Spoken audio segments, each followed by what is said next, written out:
Hello, and welcome to Rooms with Ronald, a podcast brought to you by the Multifamily Media Network.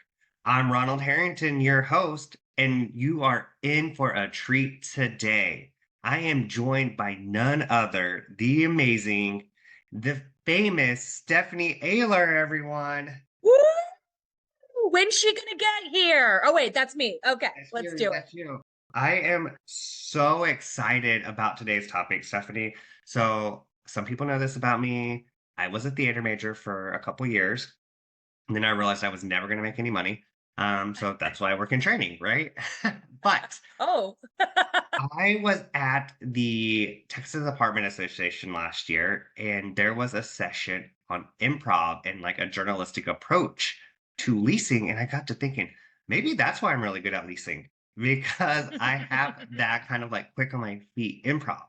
And I know that you were doing improv classes. Are you still doing improv classes? yeah. So I took a little bit of a break, but I am still planning on doing them.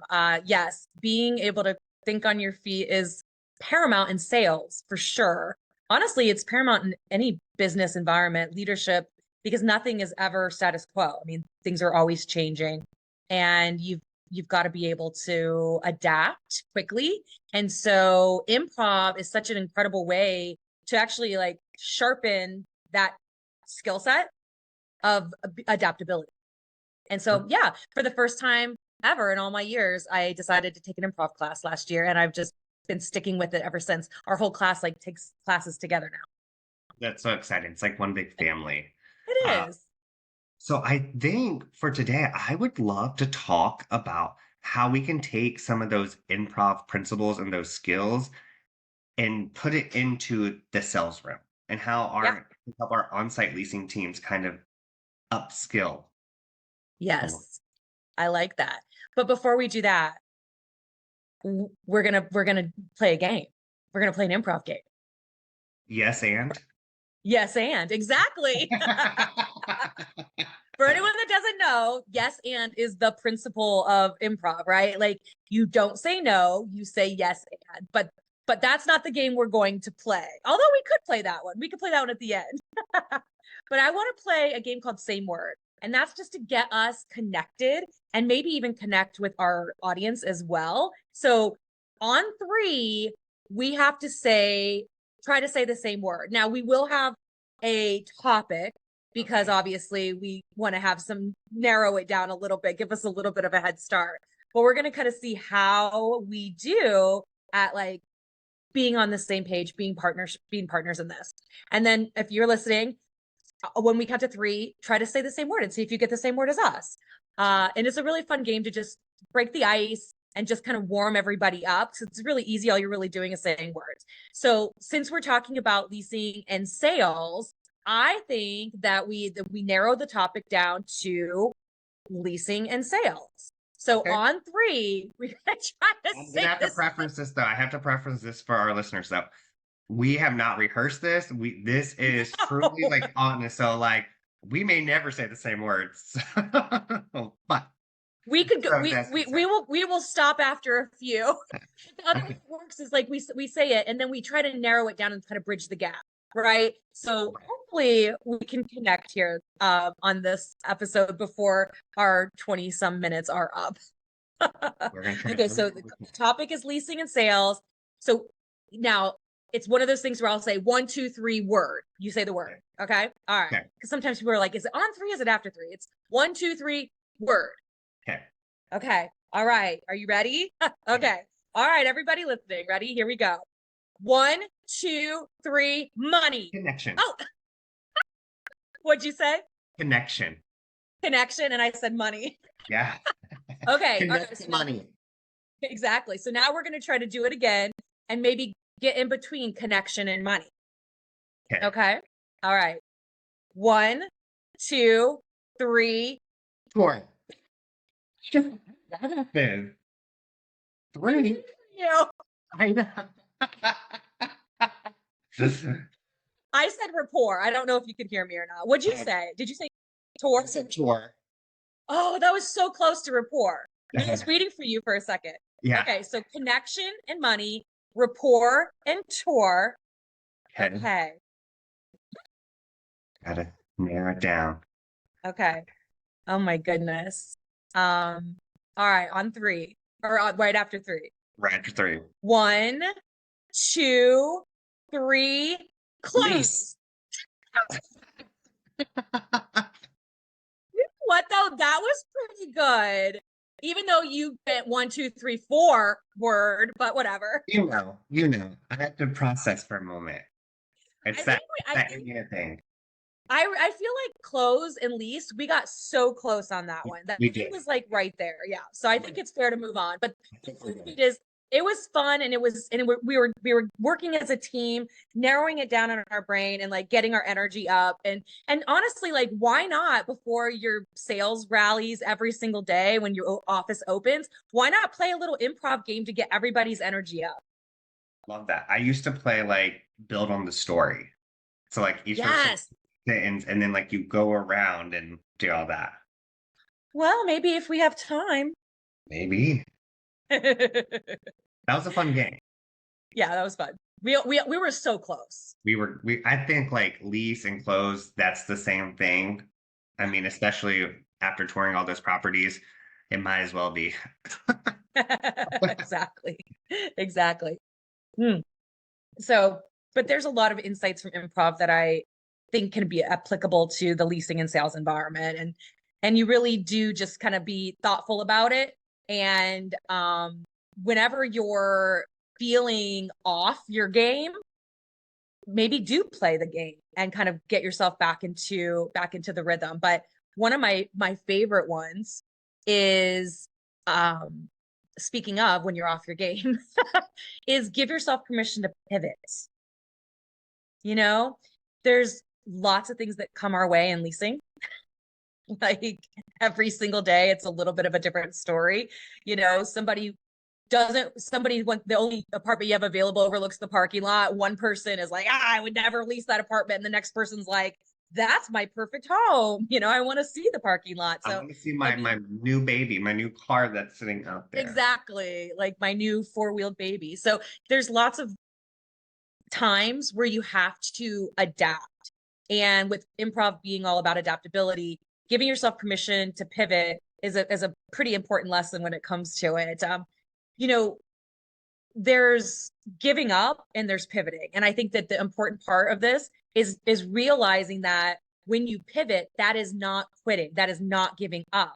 It's necessary to pivot to go forward. Like even when we were doing our game, we the reason we stopped is because we had a whole show that we had to do. Right. But really, you and I would have kept going. We knew we just had to keep pivoting until we hit where we're at. Because I think we were one word away. So how do you give yourself permission to pivot? I know some people struggle with that, right? Like they're so rigid and they want, it has to be done this way. So how do you give yourself pivot? All I can keep thinking about is the Friends episode with the couch up the stairs, Yes.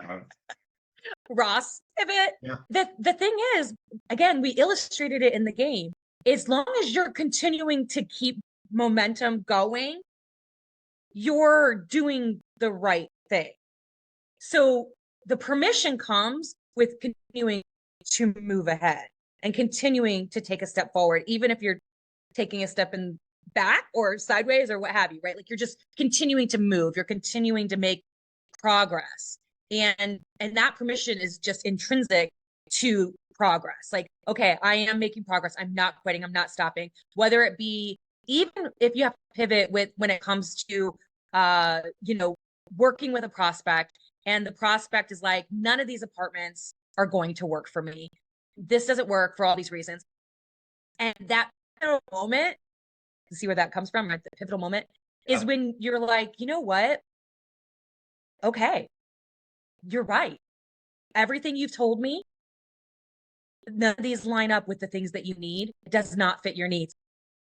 I'm going to give myself permission to pivot inside my head. And maybe I have a sister property, or maybe I have a referral partnership, with other properties. Like I don't have any one bedrooms, but they do. And we've built this partnership where we can send people over to them. And I pivot that way. But I don't just stop. I don't just quit. I don't just walk away. I pivot and I keep the momentum going. And that person will remember what you did to help them, even when you could at least to them because your apartments didn't fit their needs that time. Right. I love that. I think like that's why I tell people all the time, like it's so important to like know information about if you have sister properties in the Yeah. area because like you may not be a fit for everyone and you're not going to be. Right. And I think Absolutely. it's totally okay to admit that, right? Like Yeah. give yourself permission to admit that and being like, hey, because we don't want to move you in and you be unhappy. Yeah. But like, that's why it's also important to know your competitors and like have relationships with that as well, because I mean, it's a two-way street. Yeah. Well, I mean, they're going to end up sending someone your way. Maybe you take big dogs, they don't. And so they're going to have that partnership where they send people with big dogs to your property, right? Right. Like if you give yourself permission to pivot and sort of keep the momentum and the progress going, you're that much better off in leasing and sales and in improv. Right. And you will get the word eventually. Eventually. We're going to do it again later on our all weekend long. I'm going to be Right. calling you. Right. You're You're going gonna to be dream sitting one, at two, 10. three. You're sitting at One, two, 10, three, work. um, for me, because it's taken extra long beat. What so aside from pivoting, what other principles or skills can we take away from the improv? Yeah. So you had just mentioned that you like the story game, Yeah. right? Where and just to explain kind of what that story game is. It's basically like you go around the room and each person does one word towards telling a story. And there's no necessary, you could do a theme. You could say, oh, let's do, pumpkins or something in some sort of pumpkin theme, but you don't have to. You can just really completely have a clean slate and you just tell the story all the way around the room. And what that does is it helps as you guys are kind of syncing up. Like there's things that you would say, a word you would say, a direction you would go in a story that I would have never thought of. Then that puts me into a new direction. One, I got to give myself permission to pivot, right? Because I was like, Oh, ooh, I was thinking that this story was about pumpkin pies, but he was talking about pumpkin like in term of endearment you call your significant other, or whatever. And that story went in a different direction. But what I like to take away from that story and what applies to our leasing world is the let's celebrate the significance. Like we're all important to the story. Every word of that story is important. So even if every time I'm saying a or the or but it's moving the story along, it's just as important as pumpkin or sweetheart or pie or whatever those big kind of marquee right. words are. And so it's easy to kind of overlook the small things, like the significance of a small task that you're being asked to do as a leasing agent or in sales. Maybe it feels like, gosh, why do I have to do this thing? Why do I have to put it in my CRM? Why do I have to do this? Well, it's because it forms foundation to build the full story. Right. And I think with the story game for me, it also is about the listening part. Yes. Because you have to like and that's like improv 101, right? Like Yeah. is listening. You have to be in that moment. And I feel like a lot of times in leasing, we are not in that moment. We're worried about the emails that's coming in, we just had that angry resident, whatever it is. And so we're not listening exactly to the prospect. And I think that's the key, right? And like having this improv, and this is why this is such a great topic for leasing staff, is because you in improv, if you don't listen, you fail, right? Because like you're gonna drop the ball. Like we Yeah. used to do the along with the story, we used to do like what's in the box. Oh, We had okay. we had an imaginary box and like someone said, okay, there's a telephone in this box. And then like you have to add things to the box that are relevant to that topic. So if you don't listen Okay. and you can't repeat, right? So like if Right. you're of like 10 people, you have to remember because then you also have to repeat it back. Okay, in this box is a telephone and there is a headset and then like so now there's a telephone and a headset and so like each person has to repeat it Yep. so like I put you love that game. on it. Yeah, listening is such a important part of being a part of the environment of sales. I always say in my classes, if anyone's been in one of my classes, I said we have 2 ears and one mouth for a reason. We are meant to do at least twice as much listening as talking, Yeah, I've been which is reading a book. ironic. I've been Oh, reading a go. book about like building culture, but in there they talk about people only hear 20% of what you're saying. And like you have to repeat it. They won't really take you seriously until the sixth time. Yeah. Yikes. Which I was going to say it's ironic that I'm talking about double listening over talking because I'm such a talker. I almost talked over you to say that. Hey, that's why we get along. But the six times thing is really important because when it comes to training, right, and sales training and retention, it's saying it six times, but not saying it six times in a row in the same way either. Right. It's reinforcing the message through other methods and things like that. That's why listening is more holistic, than it is just one thing. Oh, I heard you. No, maybe you were listening with your ears, but not your brain. Like let's Well, really listen. I always tell people in sales training, like, we have to listen to understand versus listening to respond. And a lot of times, like, someone will start an objection, right? So, like, I did this exercise, and I'm sure you get this all the time, right? In leasing training, there's always people in the class that want to stump the trainer. Like, they're going to throw something out at you to see how you would handle it. And so, Yes. and I'm like, well, And prospects do this too, right? And yes. so I'm like, so she threw out that she didn't like that the carpet was flat. Well, that's not where I was thinking she was gonna go. Like, Right. but I listened and I was like, oh, what kind of carpet do you like? And she's like, I like shag carpet. And I'm like, absolutely. But when we came in, the first thing you told me about this room was how nice the lines in the carpet look. You can't get that in a shag carpet. And vacuuming a shag carpet is a full workout because the shag gets up into your like vacuum. It's a full workout. And and so like I didn't miss a beat. And like her manager was sitting there and she was like, did you notice his voice didn't drop? Like he heard you and he asked you like qualifying questions to back it up to understand what you were saying. Yeah. No, and that's a theater lesson, an improv lesson. Like you're working with your partner and leasing and sales, your partner in that case is your prospect. Or Right. if they're already moved in, right? It's your resident, listening to them. Every single piece of what you do, even if it's something insignificant, is an important part of the story. So listening to what they need, maybe it's that nuance, like you said, of the carpet uh striations. I don't know what to call. Would you? Well, you remember back in the day we Thank used to you. I have hardwood floors. remember we used to have to rake the carpet? Like, did you have a rake? Like, and but That rake now with lines. that, yeah, That's now right. with the vacuum, you can do that without the rake. So, That's true. The rake lines do look good. But like you were that's such an it's seemingly insignificant, right? Like it seems so small that she might have enjoyed that, but you use that because you were able to kind of listen and pivot yeah. and remember that that became an important part of the story and kind of helped you keep going, making progress. And I had to like I was guilty because she said the carpet, and I was totally expecting her to say she didn't like the color. So like I was kind of already like formulating about color in my head, but then I was like, no, like I have to actually hear the objection part. And so like had I not been listening, I would have went in and about the color because she said carpet, and that's what most people, they say, I You don't like the were right. colors. And so You like make you made that assumption. And Yeah. so No, that's good. That's actually an important part too of just any sales environment is don't provide the objection, listen for the right, objection. right. The real objection might be something very surprising. So very good. What other Yeah. so what's some other skills in improv that we can apply to leasing training? So I think that the other thing is with improv, you're not up there alone.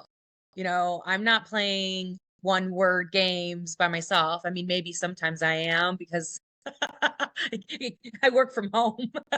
But when you're working in an office, you're a part of a team.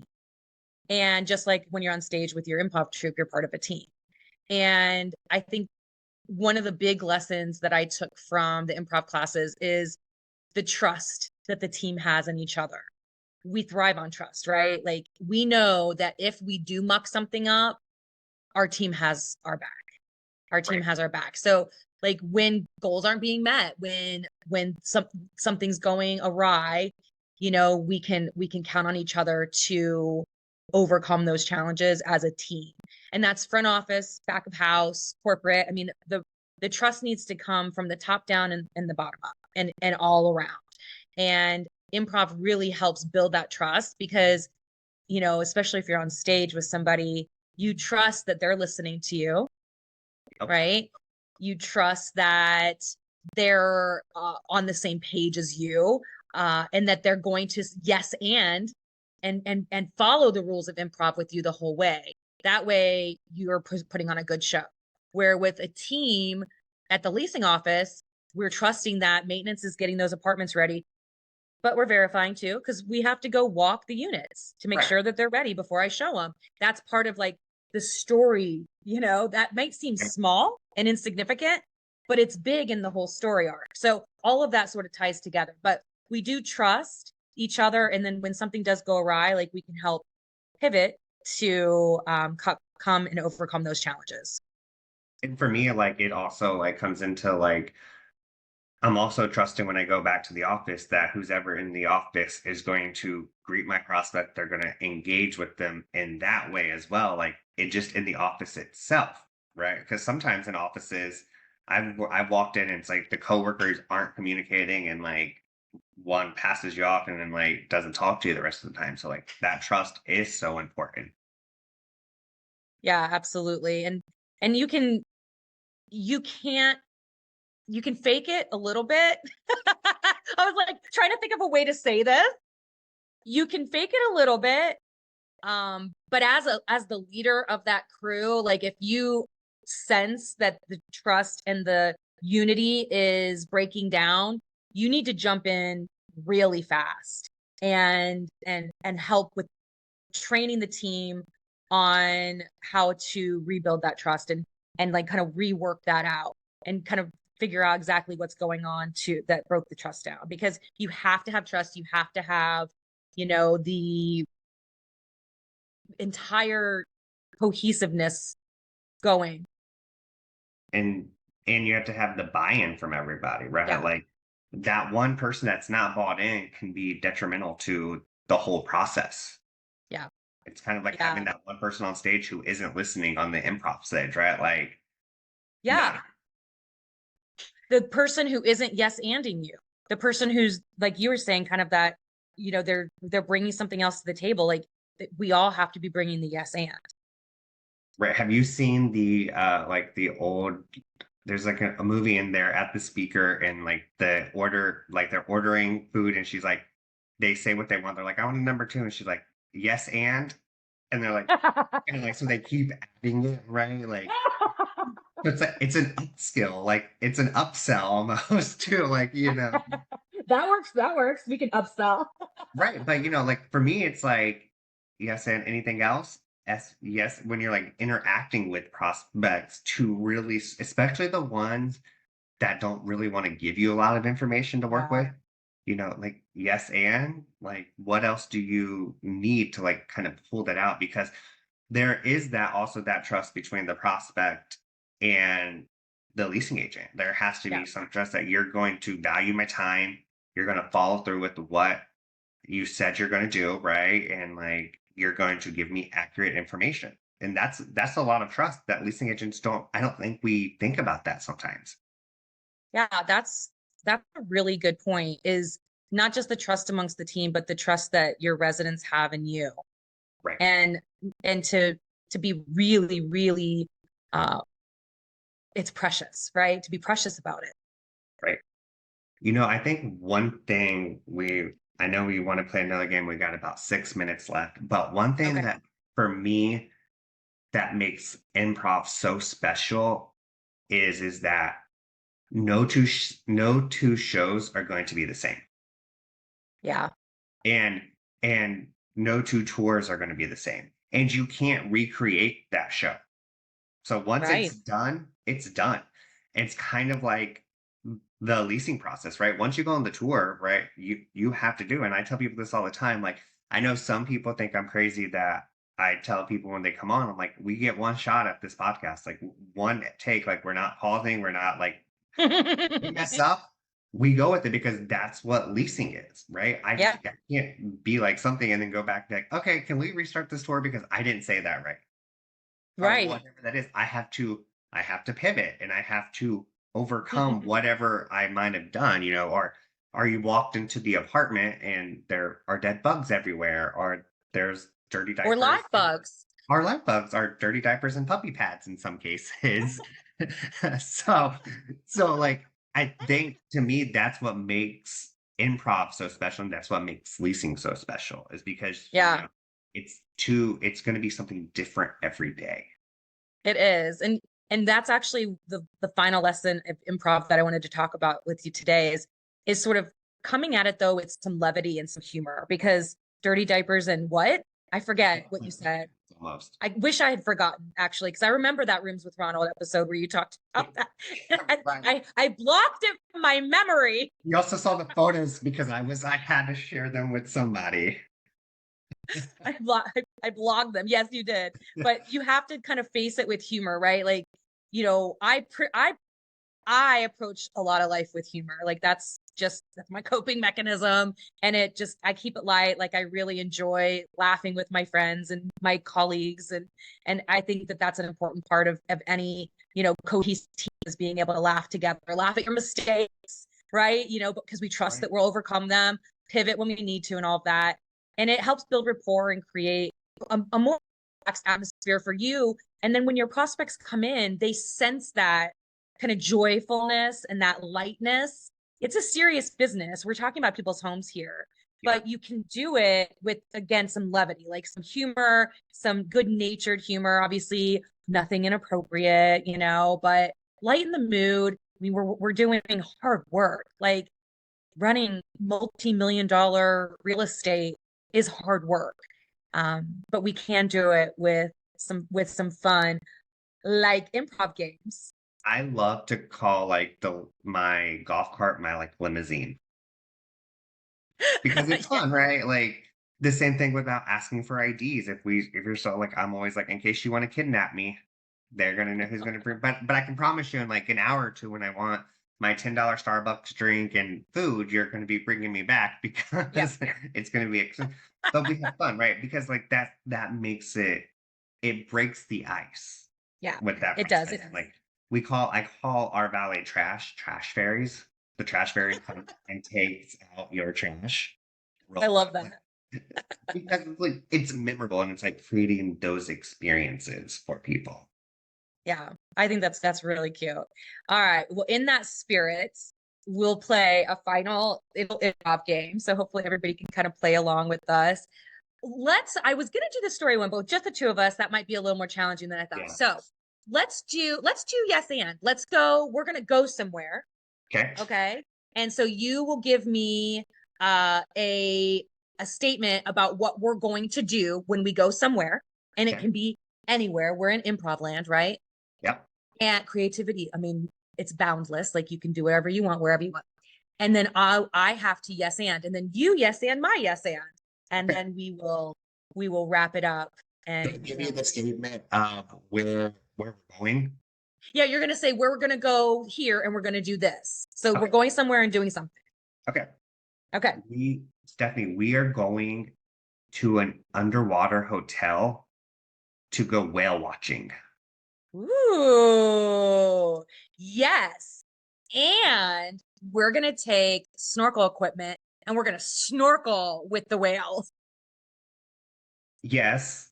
And we are going to take lots of photographs with them. Ooh, yes. And we're gonna then, when we come home, we're gonna scrapbook with wine. Ooh, yes. And we're also going to have some apple crown and cranberry in there. Because if I was that close to the whale, I'm going to like, make sure my life is still intact. Yes, and I'm gonna have to take something that's gonna make me like I'm gonna have to take some breathing exercises because I'm sure it was nerve-wracking. Yes. And someone's going to have to cook us dinner because if we're Yes, drinking, and we're going to need that. and scene. Hey, look at that. So, I want to wrap up with a thought here. Like, I think what a great game that you can even do in the leasing office is think about your common objections. Yeah. and like do an improv on those. Yeah. Like, here's, and how do you handle it? And like throw it out. Like, don't let, just like you were on a tour. Yeah. And then that helps the team again build trust with each other. But also when they are in the situation and they're not quite sure what to say, they've had practice. They've Right. had an opportunity to have like thought it through. So then they're better on the spot. We don't just get on stage and do improv without practice, without rehearsal.